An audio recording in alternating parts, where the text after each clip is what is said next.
Hi, welcome to the Boca Voice and Fact or Fiction Friday. Today we are fortunate enough to have Marc Bell, who is not only an incredible guy, he is infamous in Boca Raton. Marc, thank you so much for joining us. Thank you for having me. So Marc, you do so much for Boca Raton. I am so thankful for being on the show.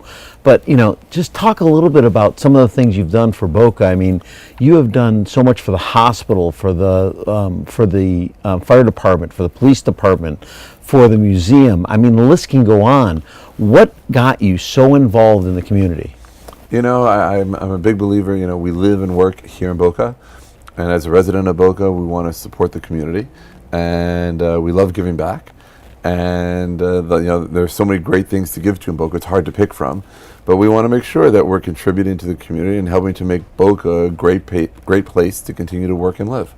That's great. So you got a lot going on this week alone. So tell me some of the things that happened this week, because as we were talking just prior to going on camera, you were talking about how Boca Raton has become more of a global city.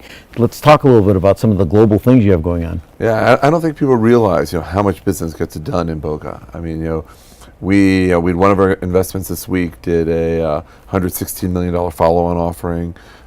We had for our mortgage REIT, we had our aerospace company just closed on a deal with Lockheed Martin, who's now buying part of the company.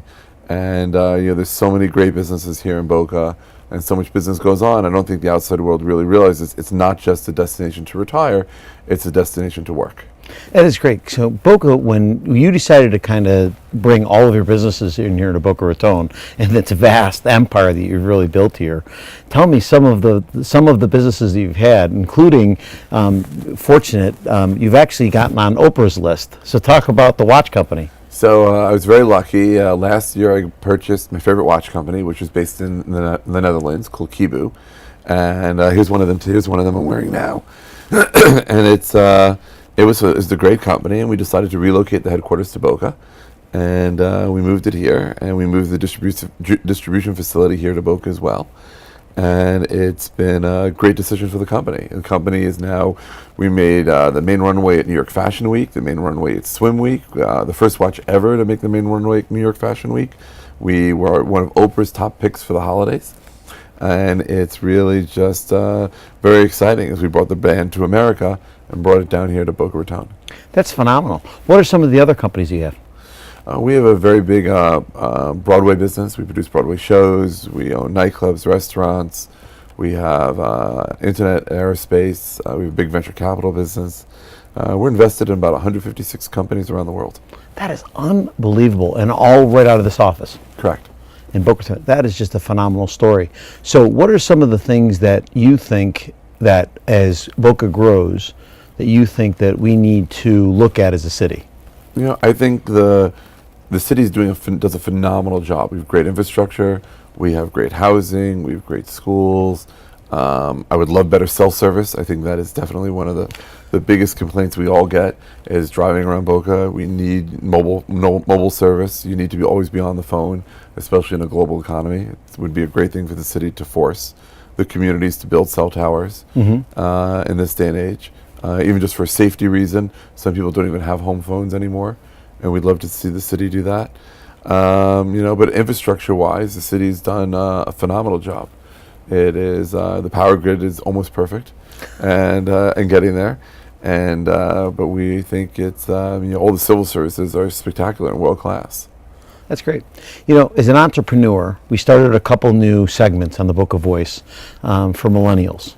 And actually, it's an interesting new segment, Millennials in the Boardroom. What are some of the things that you could talk about for a young new millennial coming up and growing up as an entrepreneur that you think would be good ideas for them to reach your success? We work with a lot of millennials, especially with a lot of our venture capital investments. And we always tell people that they have to follow their dreams. And don't do something because you think it's going to make money. Don't do something because you're going to sell it, you're going to IPO it. Do something because that's what you want to do. It's what you like to do. And it's amazing because when kids listen to that and they do that, how successful they really become. And we've seen that over and over again. The kids are the true believers, are the ones that truly succeed. And we always tell people, we always test people, but when we're going to invest, we say, well, would you let us take a mortgage out on your lien on your home or on your car? And if people say absolutely, you know they're true believers. If people say no, no, no, no, no, then they're not true believers. And those people who are true believers really are going to work 120 hours a week. They're going to work hard. They're going to want to make it work. And it's great seeing the successes that has come from some of these. That's phenomenal. So what are some of your favorite things to do here in Boca? Favorite things to do, we love the beach. We love the sun, and that's why we're down here. It's there's so many new restaurants now. It's great. You have a favorite?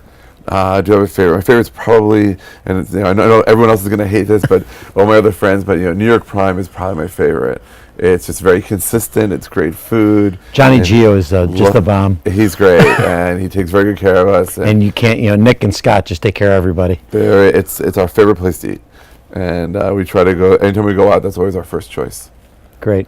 And how about for Italian? For Italian, well, that's a big thing in our family because it's very funny. I actually love Renzo's, and I just had Renzo's for lunch today. And my wife's not a big Italian fan, but I have Renzo's for lunch because she doesn't have lunch usually here.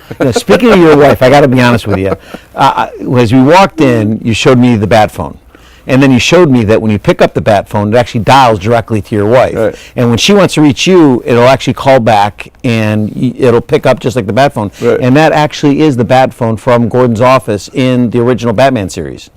And you have just so much memorabilia around. What got you to become such a memorabilia nut? It's as I got older and realized that you can actually these things brought me joy as a kid, and watching them on TV or in the movies.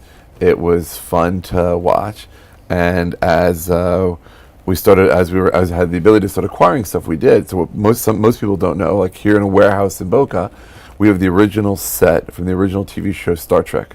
Sits in a house here in Boca. Sits in a warehouse here in Boca. Because you have a lot of the stuff from the house. I mean, I remember when we did the shoot that we actually did a segment from your house, and you have a lot of stuff right at the bridge from the Star Trek set, and you walk through. I was amazed as you go through your movie room or your movie theater, I should say. You actually walk through just like you would walk through the bridge. That's amazing. I mean, I just couldn't. I'm trying to think of the name of the Tribbles.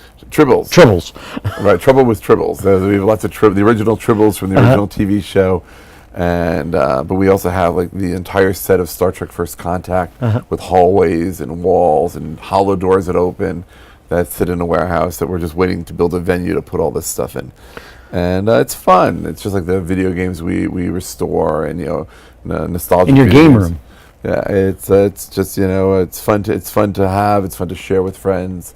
Brings back your youth, keeps you young. It's all about staying young. That's great. Listen, what else would you like to share with some of the viewers? Nothing. Just I'm thank you so much for having me on the show. It's great. We love the city. We love where we live and where we work, and we can think of no better place on earth than here in Boca. Well, I'd be remiss if I didn't share with everybody one of the great things you did for the city. That you were fortunate, and the city was fortunate when the city wanted to restore the fire truck. That you actually helped in bringing that to the city.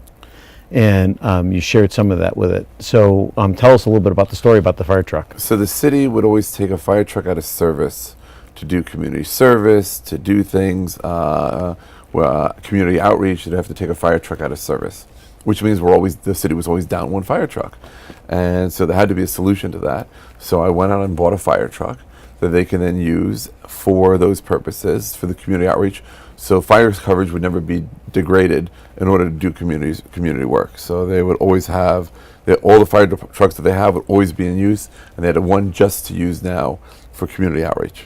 And that's a great fire truck, because I've seen it in almost every event that the city does, and they do one big event over at the mall every year for outreach, and that's always there, as well as any parade we do for a city, which is a great thing that you've always done. We want to support, all the emergency services here in Boca. We helped donate to the hospital to renovate the new emergency room. We started the Boca Raton Police Foundation in order to help the police department. We just helped them acquire a firearms training simulator the other month. And so then every officer now has gone through that. at least once. Wow, that's great. And it's a fabulous thing if you haven't seen it. It's a whole room dedicated to shoot or no shoot training simulations. But the goal is to give the officers more, it's almost a real-time experience they just can't get on the field. Or may not want to have on the field the first time they get into that position, and helping them make better choices. And it's great. We're all about making the place we live a better place to live. Well, Mark, you certainly do that, and you're a gentleman, and you're a great citizen for the Boca Raton. We really appreciate everything you do. Oh, thank you very much. Thank you so much for being on the show, and we appreciate everything you do for the city. Thank you for joining us on the Boca Voice. We look forward to seeing you next week, and don't forget to follow us online and on Facebook.